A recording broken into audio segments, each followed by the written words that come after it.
Mas, na sequência, a gente vai falar de um outro navegador, porque na data de 10/8/1837, esse cara aqui, nós vamos falar o nome dele, vocês vão saber quem é já já. Esse cara foi o primeiro a fazer a sua expedição, iria fazer a circunnavegação do planeta. Nós estamos falando de Fernão de Magalhães. Né? Foi Fernão de Magalhães que. Não, peraí, não foi. Eu errei a data, ele 1519. O Fernão de Magalhães, ele, no dia 10 de agosto de 1519, ele sai de Sevilha para circunnavegar o globo. Eu vou contar o básico do Fernão, tá? E depois algumas curiosidades que eu pesquei nos livros que eu li sobre esse tema da viagem dele. Existem vários livros. E o básico é o seguinte: Fernão de Magalhães era um navegador português. Mais um da tradição dos navegadores portugueses. Tá? E ele está por trás de uma das maiores façanhas da humanidade, que foi a primeira circunnavegação do globo, que provava de maneira inequívoca não só que a Terra era redonda, mas todo mundo já sabia que a Terra era redonda, desde Alexandria lá, todo mundo já sabia. Já tinha registro disso, né? Só que ele provou que ela, além de ser redonda, era possível circunnavegar o planeta. Você poderia fazer a volta ao mundo pelo mar, que até então ninguém sabia se isso seria possível, porque você não conhecia os limites do planeta. Você conseguia conhecer algumas regiões, mas não sabia o todo. Então foi o cara que se propôs e vendeu essa ideia para o reino espanhol, né? Então ali por volta de... em 1519 ele sai da Espanha, uma frota com 5 navios. Esses caras eram corajosos demais, puta que pariu. Ele tinha 5 navios, 270 homens junto com ele. Com essa determinação, aprovação e financiamento da coroa espanhola, ele mandou esse projeto em Portugal, não quiseram fazer. Tá? Eu acho que ele não era da patota lá. Grande navegador, mas não era da patota. A galera achou tudo muito estranho ali. E foi lá para Espanha para vender o projeto dele, vendeu. E ele foi lá, teimoso, para burro, se lançou no mar, enfrentou ali tempestade, teve motim, um monte de desconhecido, muitas doses de desconhecido. Por isso que esses caras é muito, muito corajosos. Então a maior empreitada dele foi, sem dúvida, eu vou entrar já já nas curiosidades, foi ele descobriu uma passagem pelo estreito ali que se chamou Estreito de Magalhães, porque eles já sabiam que você conseguia chegar na Índia. Eu vou mostrar uns mapas aqui já já, que era o grande centro de aquisição de produtos, especiarias. Você conseguia chegar por terra, você conseguia chegar ali pela Rota da Seda, você conseguia chegar contornando a África, mas você vai lá, mas se a Terra é redonda, e se eu for na direção oeste, eu vou chegar na Índia. Vai. Mas alguém já fez isso? Não. Qual é o caminho que a gente faz para ir? Ninguém sabe. Você imagina. O caminho que ele devia tomar tinha o tamanho do planeta, do norte a sul, da Antártida ao Ártico. E aí, onde é que é a passagem? Ninguém sabe. Você ia ter que chegar um maluco lá e ficar metro a metro procurando numa distância do tamanho do planeta, da circunferência do planeta, quase metade da circunferência, para você ficar ali indo metro a metro, procurando cada entrada de rio, cada entrada de baía. E esse maluco se propôs a fazer isso. Ele sabia que a galera já conhecia ali o Brasil, que tinha naquela região. Ele falou, vou começar a partir dali de baixo. Pode ser que pelo meio ali, América Central tenha tal, mas ele não foi por ali. Ele falou, vou lá por debaixo. Tá? E, puta, que projeto maluco, mas alguém tinha que fazer. As águas eram geladas para burro, da onde ele se meteu. Traiçoeira. As ondas ali para aquela parte sul do Oceano Atlântico são brabíssimas. Imagina nesses barquinhos pequenininhos, tá? Então, realmente era uma galera de muita coragem. Tá? O Magalhães ali, cara, teimoso, cara, sabe, tinhoso, ali super disciplinado, super focado. Ficou guiando o barquinho dele por um tremendo labirinto de ilhas ali na região do que hoje é a Argentina, até encontrar a passagem. Mas isso não foi o único desafio, né? Após meses de navegação, sem terra à vista, só boiando, mantimentos escassos, sem comida, sem água, a tripulação com fome, sede, desespero, esse tipo de problema que dá nesse tipo de empreitada, né? Muitos morreram pelo caminho, mas, cara, Magalhães ali, ó, firme, focado, uma liderança tremenda. No começo tinha vários problemas no começo da viagem, tá? De afirmação ali, com a galera duvidando dele e tal, mas isso foi se consolidando através da viagem. Mas, cara, o Magalhães não completou a volta ao mundo. Eu vou mostrar os mapinhas aqui e vou entrar nas curiosidades dessa viagem. Ele morreu antes. Ele morreu nas Filipinas, numa batalha tribal ali que acabou. Selou o nome dele aí para a história como um homem que deu tudo pelo seu objetivo. Ele estava tentando a ajuda de um rei local lá. O rei pediu ajuda militar para ele e ele falou, putz, vou ter que me envolver aqui. Se envolveu e morreu. Mesmo sem ele, a expedição continuou adiante. E um único navio voltou, chamado Vitória. Em 1522 conseguiu voltar para a Espanha. Então ele ficou 19, 20, 21, 22, 4 anos no mar para fazer a volta olímpica aí no planeta, né? Provou que a Terra era realmente redonda, provou que o planeta era navegável. Então, esse foi um baita de um projeto, né? Mostrando que o mundo tinha limites e que o ser humano podia explorá-lo e alcançar a todos. Então, curiosidade dessa viagem dele é o seguinte, deixa eu mostrar um negócio para vocês aqui.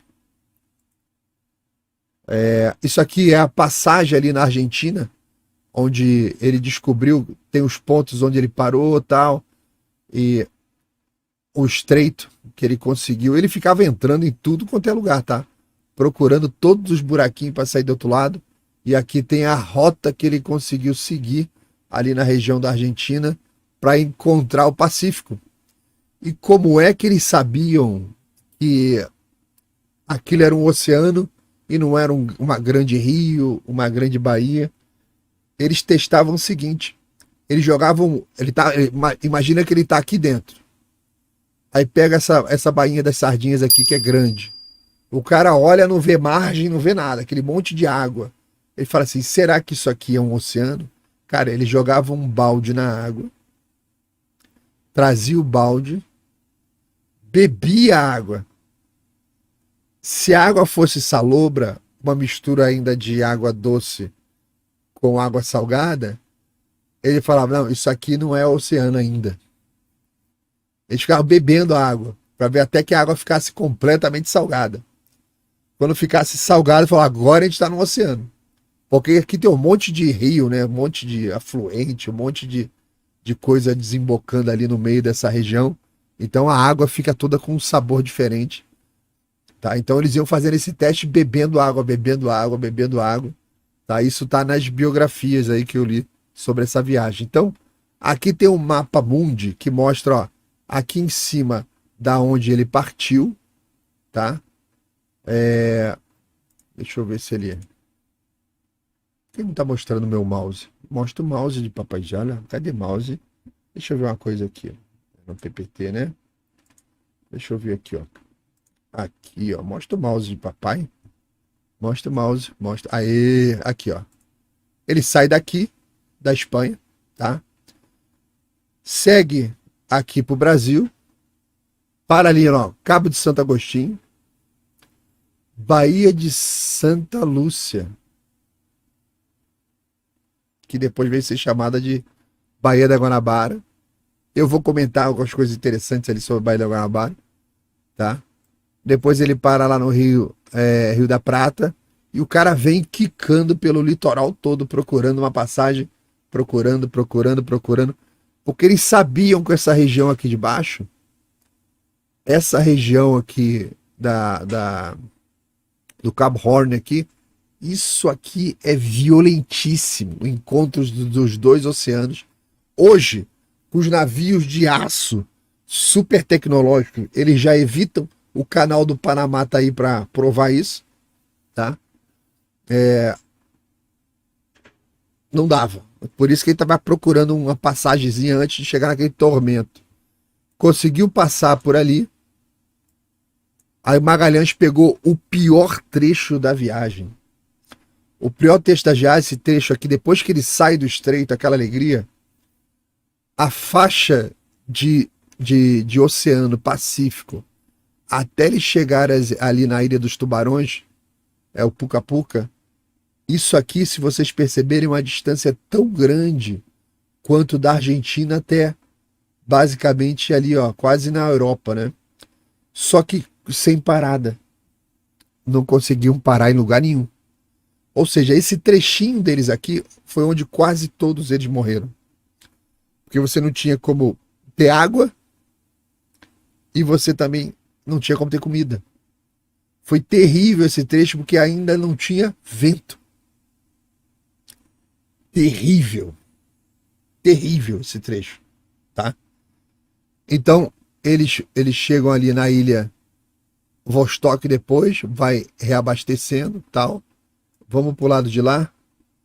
Aí eles chegam aqui ali por volta das Filipinas. Passa por Timor-Leste, passa por Amboína, Brunei, Palawan, faz aquele contorno, tá dentro, enorme.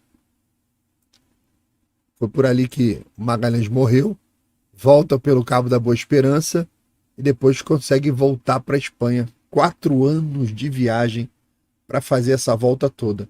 Quando a gente estava falando do Diogo Gomes até há pouco, né? Você vê, o mapa da época, você tinha o Brasil, só um pedacinho conhecido aqui do litoral, tinha só essas bordas aqui de margem da América do Sul conhecidas pela Espanha e Portugal. Você tinha esse litoral da África e você tinha a Índia lá para baixo, tudo conhecido.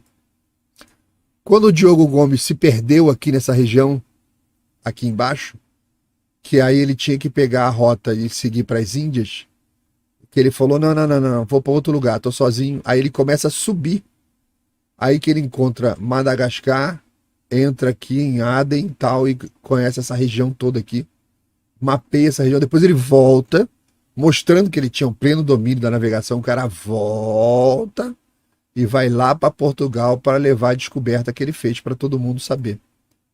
Tá? Beleza? Então, esse aqui foi o mapa da navegação de Fernão, volta do mundo. E as curiosidades. Curiosidade é o seguinte. Esse cara aqui é um cara chamado Henrique de Malaca. Ele era escravo de Fernão de Magalhães. Magalhães tinha comprado ele numa escravidão diferente do que você conhece. Tá? É aquela que ele comprou o Henrique, mas o Henrique era um tipo de funcionário para trabalhar com ele. Passou a vida trabalhando com ele, né? Companheiro dele ali. Inclusive o Fernão tinha assinado uma carta dizendo que após a morte dele ele seria um cara livre. Mas o Fernão morreu na travessia. O interessante dessa história é o seguinte. Eu até hoje não entendi porque nas biografias ninguém ressalta isso. Mas o Fernão de Magalhães não foi o primeiro cara a circunnavegar o planeta, tá?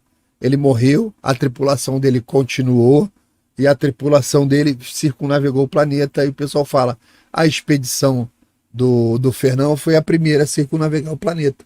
Só que quando você vai ler a história, quando eles estavam passando pelas Filipinas, o escravo do Henrique, o Henrique de Malaca, parou numa ilha onde ele compreendia o que as pessoas falavam. Ele desceu, começou a conversar com todo mundo e ele percebeu que ele tinha desembarcado na sua terra natal, da onde ele tinha saído quando era muito novo, sequestrado como escravo. Ou seja, a primeira pessoa a circunnavegar o planeta foi o escravo de Magalhães, o Henrique. Porque ele já tinha saído dali para ir para as Índias, tal, para ir para a Europa. Foi para a Europa, deu a volta no planeta com Magalhães. E antes da expedição completar a volta até chegar na Espanha, o Henrique completou essa viagem. Inusitada, não proposital, mas ele foi o primeiro cara a circunnavegar o planeta. O escravo de Magalhães. E eu não sei por que o pessoal não fala isso. Seguindo aqui com as curiosidades. Se você é assinante lá do Prime Video, tem uma série no Prime Video chamada Sem Limite. Pequena, acho que são 6 episódios. Que conta esta viagem do Fernão. Com bastante assertividade. Muito fiel, tá? Muito boa série. Vocês podem assistir. Inclusive, ele fala da passagem pelo Rio de Janeiro, que a gente vai falar daqui a pouquinho. Eu vou mostrar para vocês aqui o trailer de apresentação dessa série, né? Porque se você está gostando dessa história, dessa aventura do Fernão de Magalhães, dá para você expandir o seu horizonte aí com essa série, porque ela é muito bem feitinha, muito corretinha, tá? Vamos em frente.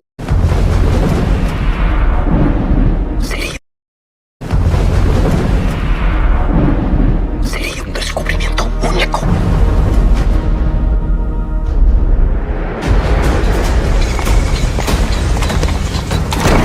Ahí estás. Hay un camino más corto para llegar a las Indias de sus riquezas. Lo descubriré para vos. Merece la pena buscar la gloria si acabas muerto en el empeño. Estaré con vosotros tan pronto como pueda. Muchos temen el enorme desafío que les ofrezco. Es preciso que le tengan miedo. El rey os exigió que compartierais vuestras decisiones conmigo. Y eso es precisamente lo que estoy haciendo. ¡No! Los hombres dudan de que ni siquiera sepáis a dónde vamos. Os acusan por traición. ¡Prendedle! ¡Fuego! El mapa termina aquí. Mea culpa, mea máxima culpa.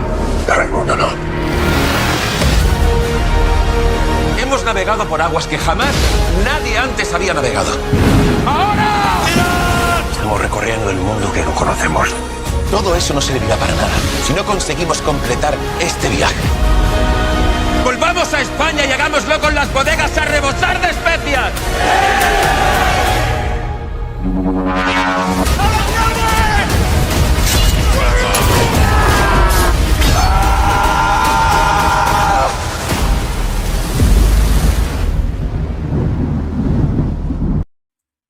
Tá aí, dica.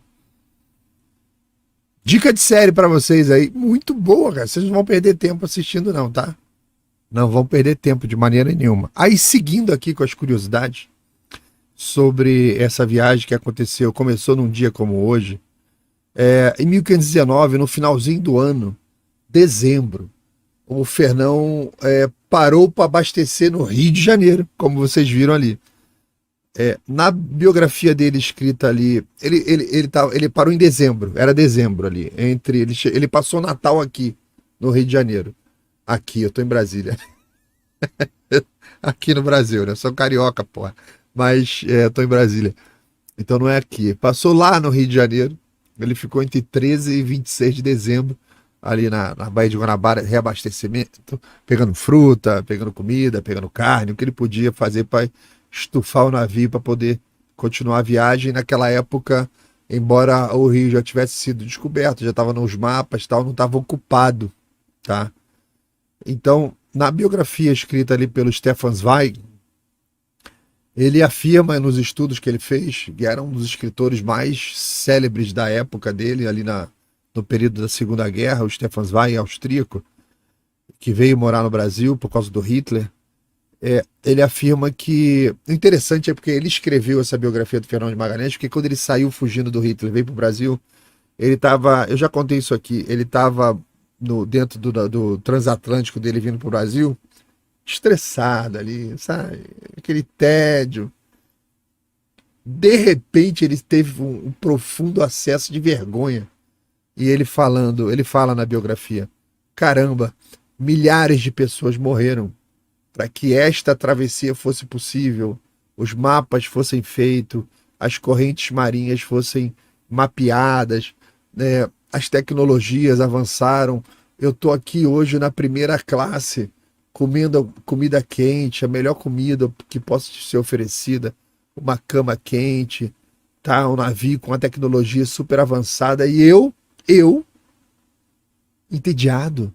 Que vergonha. Aí ele falou: assim que eu botar meu pé no Brasil, eu vou escrever uma biografia de um grande navegador. E ele escolheu o Fernão de Magalhães para escrever.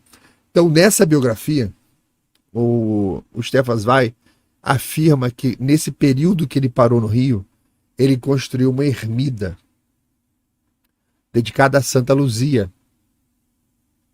Uma ermida é aquela capelinha, cara, que cabe 3 pessoas dentro, é uma pequenininho. Ele construiu ali para que a tripulação e ele pudesse diariamente realizar os seus ritos religiosos, né? E depois ele foi embora, tá? Então, quando os portugueses lutaram contra os franceses, alguns anos depois, 46 anos depois, 1565, os franceses já tinham ocupado aqui a Baía da Guanabara, e os portugueses vieram e teve a batalha onde teve a fundação do Rio de Janeiro, ali no bairro da Urca. E o relato é que os portugueses encontraram essa ermida depois. E eles ficaram impressionados, falaram: o índio não entende nada. O francês era protestante. E da onde que vem essa ermidazinha aqui no meio numa praiazinha, a praia de Santa Luzia, que eles chamaram? Da onde que veio? Depois descobriram que era da viagem de Fernão de Magalhães. Essa foto aqui mostra a igreja de Santa Luzia, do século XIX, e era realmente na praia, beira-mar. E a história diz que construíram essa igreja aonde era a ermida. Então, 1519 tem esse registro. E se você for olhar hoje, aonde está a igrejinha de Santa Luzia, no centro do Rio, ó, aqui é centro do Rio, né? Deixa eu afastar para vocês verem o mapa aqui, ó. Aeroporto Santos Dumont tá aqui embaixo, tá? Aqui a base naval, Ponte Rio-Niterói, centro da cidade está aqui. Então, você vê, naquela foto anterior, a igrejinha era beira-mar. Vocês viram ali a igrejinha beira-mar. E hoje, onde é que ela tá? Ela tá bem no meio da cidade, tá vendo? A igrejinha tá aqui, ó. E ela tá virada pro mar, até torta em relação à avenida, tá vendo? Bem de lado em relação à avenida. Avenida Antônio Carlos ali. Aqui nessa Avenida Antônio Carlos, se você estiver no centro do Rio, ela tem um estacionamento subterrâneo. Nesse estacionamento subterrâneo existem, quando eles fizeram a reforma aqui da região, tem uma mureta gigante lá embaixo, que era utilizada ali século XVIII e tal, até século XIX, para impedir que a água do mar entrasse no centro da cidade. Então você estaciona o carro ali embaixo, você dá de cara com uma mureta gigante dentro do estacionamento, com umas pedras antigas, e você fica assim: caraca, o que é isso aqui? Tá? Você tem aqui, isso eu acho que eu comentei na minha viagem sobre o Rio. Se você seguir a Santa Luzia, lembrando que aqui era praia, essa rua aqui é a rua de Santa Luzia. Para aqui para a direita, gente, é tudo aterro. Então, ó, tá vendo? Tudo aqui foi aterrado, nessa região toda aqui. E o mar batia aqui. A igreja de Santa Luzia era aqui. E lá no final, onde você tem hoje o Museu Histórico Nacional, aqui na ponta, tá? Era onde era a ponta do mar, onde os portugueses colocaram alguns canhões ali. Ainda tem um resquício disso até hoje aqui na ponta do museu. Se você for olhar aqui, bem na pontinha, você consegue ver, aqui tem ainda um muro com os canhões. Aqui, ó. Ele é até diferente do resto da construção, uma cor diferente, com vários canhões aqui de defesa. foi construído ao longo do tempo. No começo era uma defesa muito primária ainda, mas era o mínimo que eles tinham. Mas o curioso aqui é saber que esta rua aqui, Santa Luzia, essa rua aqui que beira Santa Casa aqui, Santa Casa tem uma história maravilhosa também, onde a gente vai chegar na história da Santa Casa. Então, essa rua aqui da Santa Luzia, que liga ao Museu Histórico Nacional, foi a primeira rua do Rio de Janeiro. Você pega os mapas antigos do Rio, eu tinha um aqui, eu procurei, não achei, que eu estou usando para escrever aquele livro das 100 mentiras da história do Brasil, que a primeira rua que surge do Rio de Janeiro foi a conexão dessa ermida com a fortaleza, a mini fortaleza aqui que os portugueses construíram. A primeira ruazinha do Rio. E é a igreja de Santa Luzia por conta da passagem ali de Fernão de Magalhães. Quando você vai ver a história da igreja de Santa Luzia aí pelas internet, eles começam pela construção. Não tem a história para trás. Só que quando você entra nas histórias do Fernão de Magalhães, tem essa informação da igrejinha, mas eu não sei porque o pessoal ainda não conectou isso. Gente, olha ali, ó, o Fernão de Magalhães passou a ermida, a construção da igreja no mesmo local, tal. O Stefan Zweig conseguiu essa documentação na Europa, mas a galera daqui ainda não juntou as peças. Por isso que às vezes é importante você ler livro de outros lugares, sabe? É igual a Batalha de Alcácer Quibir, que a literatura portuguesa fala assim: o rei Dom Sebastião sumiu na batalha. Aí você vai lá no Marrocos, na literatura local, na história local, fala assim: não, ele morreu ali, ó, naquele campo ali, ó. Olha aí, ali tem um obelisco em homenagem a ele. Tá ali, morreu. Aí um país fala: não, desapareceu na batalha. Aí você vai no outro país da batalha: não, tá enterrado ali, ó. Você tem que olhar todos os lados, né? Você tem que olhar isso tudo, tá? Então, essa aqui é uma outra curiosidade, não acaba por aqui não. Sabia que tem mais curiosidade? Alguns anos depois, olha só, a outra curiosidade que a gente vai falar dessa navegação do Fernão é o seguinte: a Marinha Imperial Brasileira, ela refez essa viagem do Fernão de Magalhães, pelo menos que eu saiba, 2 vezes, tá? Na primeira vez, em 1879, com uma corveta chamada Vital de Oliveira, fez essa viagem toda de novo, com muito mais tecnologia, com mais apoio, tal, mais controle. Então fez essa viagem em 1879. Alguns anos depois, 11, 12 anos depois, 11 anos, a Marinha fez novamente esse trajeto com o cruzador chamado Almirante Barroso, que é esse da foto. Esse aqui da foto é o cruzador Almirante Barroso. Se ele aumenta aqui, ó. Bonitão, né? O Almirante Barroso. Isso aqui é lindo. Já viu quanta gente pendurada no mastro? Aqueles monte de pontinho preto ali é gente pendurada lá, tá? Quando tem evento festivo, tal, a galera fazia isso, ficava pendurada nos mastros. Aqui eu vou dar um zoom para ver se vocês conseguem perceber que são pessoas nessa fotografia aí, ó. Várias pessoas penduradas no mastro.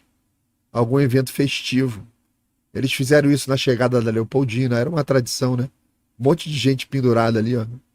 Os marinheiros, né? A equipe. Então vou deixar aqui. Bonito o navio. Então, o cruzador Almirante Barroso fez essa volta em 1889. Ele saiu em 1888, terminou em 1890. Você vê, o Fernão fez em 4 anos, tá? O Almirante Barroso fez em 3. A tecnologia avançou, mas tem que considerar que o Almirante Barroso fazia paradas pelo caminho um pouco mais longas. Para reabastecer, não tinha pressa para reabastecer. Era uma viagem de treinamento também. O objetivo da viagem era a instrução da turma de guarda-marinha que tinha sido formada em 1886. Se formou, estudou, navegou o litoral, agora vai fazer uma viagem pica pelo mundo, vai todo mundo se fuder junto, aprender um monte de coisa. A Marinha do Brasil era poderosa naquela época, muito forte.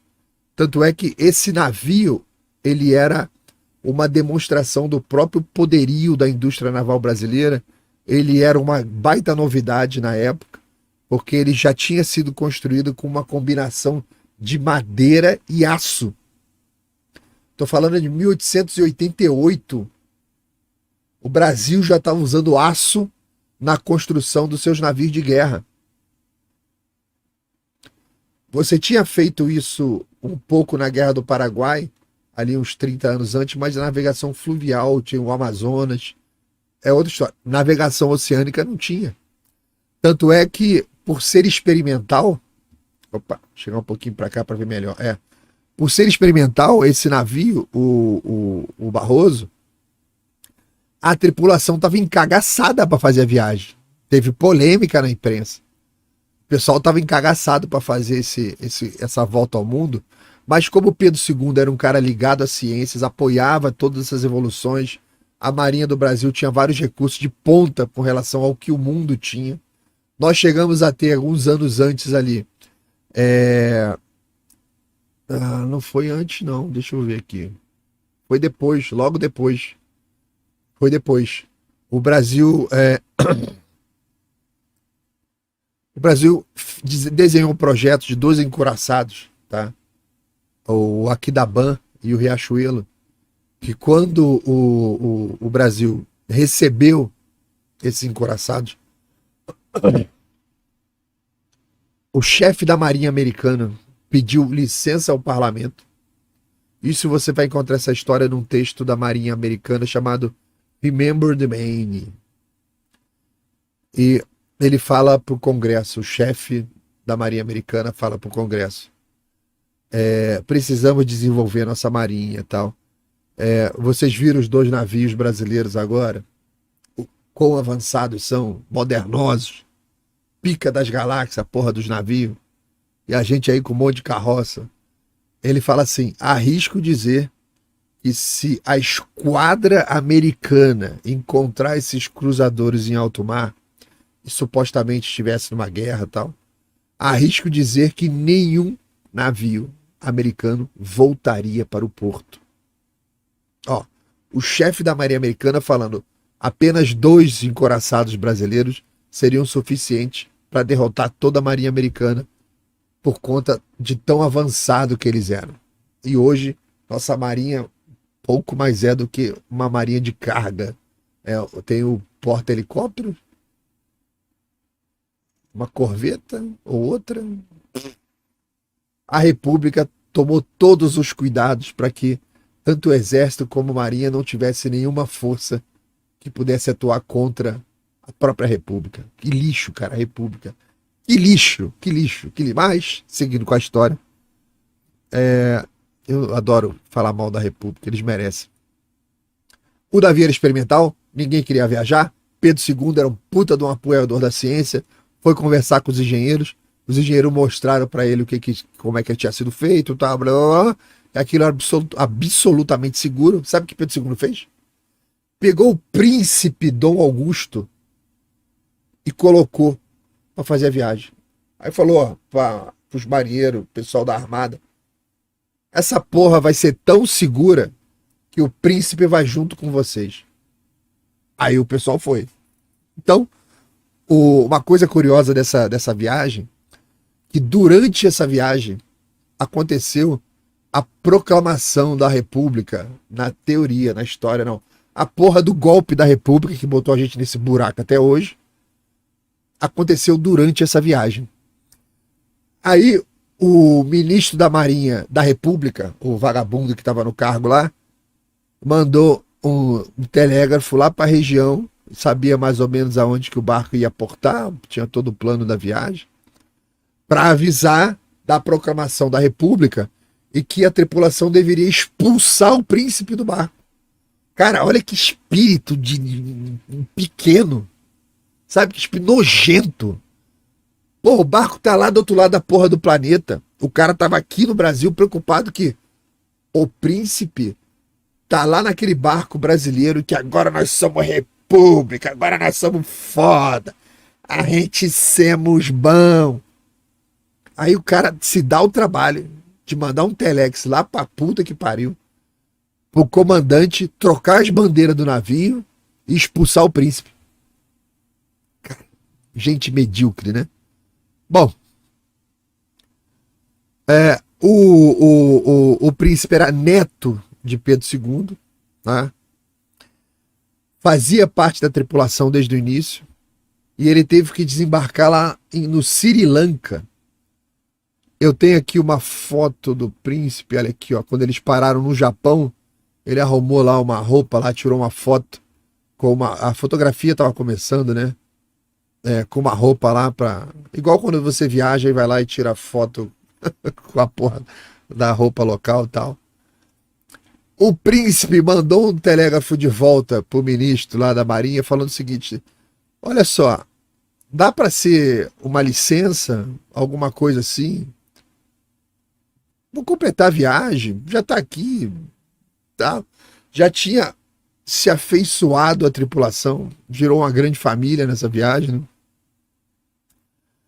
Pediu essa licença, o ministro devolveu, histérico, mandando ele sumir da Marinha. Que gente miúda, né? A tripulação do almirante Barroso, diante daquele impasse, né, resolveu oferecer para ele um jantar de despedida. A Marinha, a Armada é outra coisa, né?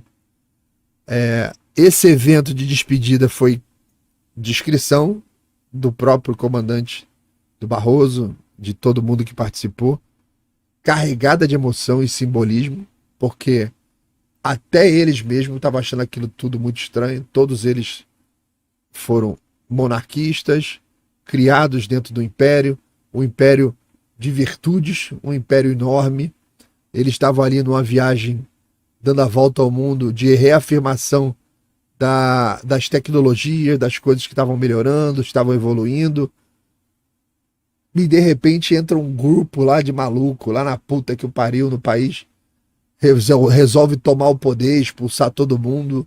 Com que proposta? Nenhuma. Só porque eles queriam. Então a própria tripulação fica naquela de: e aí, caralho, o que a gente vai fazer, mano? Estranho, né? Uma situação de merda. Então fizeram esse jantar de despedida ali, extremamente emocionado, cheio de simbolismo, porque não era apenas uma separação entre o príncipe e os companheiros daquela viagem, mas também representava aquele jantar praticamente para a Marinha o fim de uma era inteira, tá? Desde o descobrimento. E num ato de generosidade, o príncipe distribuiu todos os pertences dele, tudo que ele tinha de valor, entre os membros da tripulação, tal a afeição que ele tinha por todos eles. Aí lembra, assim o Império estava tratando seus marinheiros. E não esqueçamos que, alguns anos depois, a Marinha Republicana, os seus novos líderes, reestabeleceram castigo físico. E você teve a revolta da Chibata. Diferença do caralho, hein? Puta que eu pariu, hein? Você vê nesses pequenos eventos que você vai vendo o que é a República. O que é essa gente medíocre que tá tomando conta do país há 140 anos. Tomando conta de porra nenhuma, né? O país tá largado. Eles estão chupando o país aí há 140 anos. E o príncipe ficou por lá, depois teve que arrumar um jeito de encontrar a família, né? Deselegante demais. Bom, outra coisa interessante dessa viagem do Fernão de Magalhães outra aqui embaixo. É o seguinte. Aconteceu, essa região da Argentina ali embaixo, chamada Patagônia. Então, nessa região aí no extremo sul da América, ali, Magalhães e a tripulação tiveram o seu primeiro contato com habitantes indígenas daquela região da Patagônia. Mas por que isso é interessante? Porque nesse primeiro contato, eles ficaram impressionados com o que eles viram. Eles estavam parando ali, abastecendo, tal, pegando água doce, quando eles viram um cara pelado na praia, de uma estatura enorme. O cara era grandão. O cara dançando na areia, igual um doido pra lá e pra cá, tá? E ele cantava e jogava areia sobre a cabeça. Ficava fazendo isso, dançando e jogando areia sobre a cabeça. E aquele monte de espanhol, o português olhando de cima do barco, falou: porra, o cara é grande pra caralho, olha o tamanho do cara. Então o Magalhães fez o seguinte: mandou um cara lá para onde estava o indígena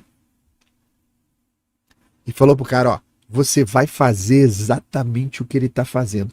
Você vai dançar igual um peru doido lá também e vai ficar jogando areia na cabeça. Isso vai servir como um sinal de: tô fazendo a mesma coisa, eu não sou um perigo. Vou fazer parte da sua alegria. Sei lá que ritual esse você tá fazendo aí. E o cara foi lá e fizeram amizade e conseguiram levar o indígena no barquinho para lá na ilhota onde estava o Magalhães. Quando ele chegou lá e desembarcou, o cara era tão alto que o relato registrado era de que os homens do barco atingiam a cintura do cara. Chegaram até a escrever que o cara tinha 3 metros. Isso é naturalmente um exagero, tá? O cara devia ter uns 2 metros de altura e naquela época todo mundo era pequenininho. Os homens daquela época tinham 1,60 m, sabe? O cara, quando era alto, tinha 1,70 m. Porra, um cara de 1,70 m na frente de um cara com 2 metros de altura, a cabeça dele bate na barriga do cara. Quem já teve oportunidade aí de ver um cara grande de perto assim, a cabeça do cara bate ali na barriga, né? Então os caras exageravam e tal. O Pigafetta, que acompanhava a expedição, foi ele que escreveu na documentação lá que o cara tinha 3 metros de altura. Claro que não era isso, tá? Então, o cara virou uma atração, que o cara tinha uma mão enorme, um pé enorme. Eles sentaram para comer com o cara comeu 3 frangos sozinho. Aí a galera da expedição começou a se divertir vendo ele comer. Pô, vamos comer um queijo aqui. Aí dava um queijo inteiro pro cara. O cara comia. Comia a porra toda. E o cara tinha um pé enorme.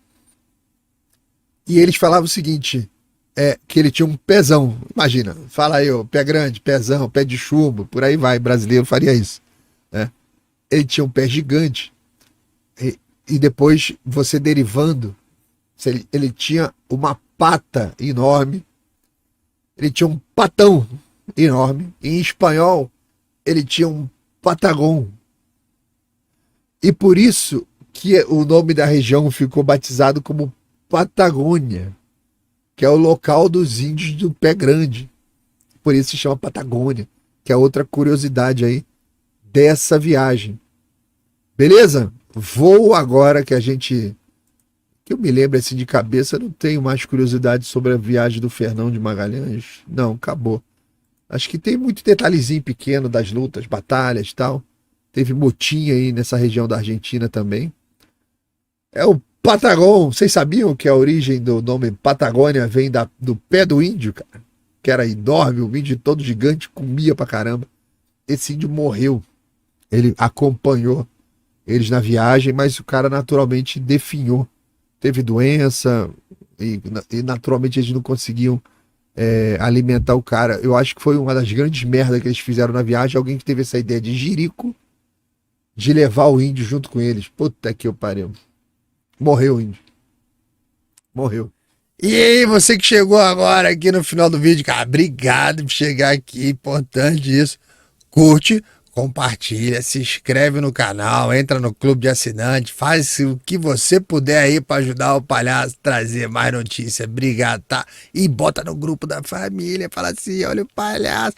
E você também pode mandar dica, se você acha que tem alguma notícia que você queira ser comentada, é só me marcar nas redes sociais, procura aí Laudelino RJ, bota no Twitter, bota no Instagram, vai marcando aí que a gente traz e comenta aqui. Valeu, galera, um abraço e até a próxima.